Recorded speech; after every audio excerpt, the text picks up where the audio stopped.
So, 70-year-old Terry Brazer, who's a fellow from Leicester in England, went into his local NHS hospital in order to have Botox treatment and was given a circumcision. He said he was distracted by the nurses. Look, why am I telling you this story? I'm actually not in a humorous mood at all. I'm feeling very, very anxious and nervous because today the ANC government here in South Africa has announced its support for the National Health Initiative. And frankly, it looks to me like they are way, way off beam any kind of normal behavior. Not content with having turned their part of the economy, and I'm referring to government departments and the state-owned enterprises, into an economic shambles from one end to the other, it seems this government is now intent on socializing healthcare in South Africa. Look, we know how it is at the moment.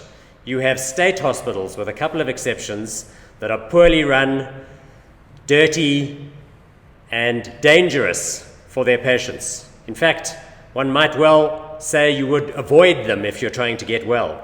And then you have the private healthcare industry, which, with its medical aids and world-class medical services at hospitals, offer effectively what is an internationally accredited world-class service.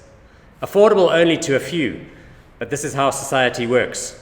So instead of fixing that for which it is responsible, the government now seems determined to grab the medical aid contributions and route them through the tax system into one giant slush fund, which will presumably be run about as well as the Public Investment Corporation is run currently, the PIC, the one that's currently having an inquiry that is reflecting all sorts of shameful behavior internally.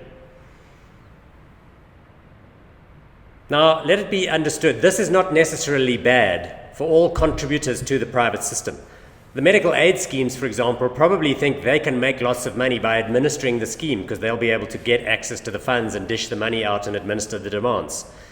It may be bad for the hospitals because clearly they will face a much more powerful single buyer, which will put them under pressure to limit charges for all sorts of services. It is doubtless terrible news for medical service providers like doctors and specialists, who will basically only be able to operate and supply services to a giant national scheme instead of being able to currently contract out of that and charge what they like. One wonders what kind of people will elect to stay in the system and volunteer to be trained in order to go further in it. So here we have the critical issue with regard to healthcare. Socialists like to imagine that healthcare is a state good, that everyone has the right to high care, very expensive and world-class medical care. Unfortunately, that is not the case. There are a few countries in the world, rich countries, which can collect from its tax base and socialize the system. But in a system like ours, with a limited number of talented bureaucrats, with real concerns about corruption, any attempt to socialize the system will end up with disastrous outcomes for all. So what is this going to mean? What is this going to mean? Where are we going with this? Well, we'll have to wait and see. Because remember, there are lots of policy prescriptions which come out in this country which never come to pass because the government is so bad they cannot even implement their own policy ideas past the point of design. Plus, there are real concerns in my head as to whether or not these kinds of changes are indeed constitutional. How can you take people's own private savings and limit them from applying them in their chosen method? And similarly, how can you take medical practitioners and say they may not operate other than for one giant state-owned medical scheme? We shall have to wait and see.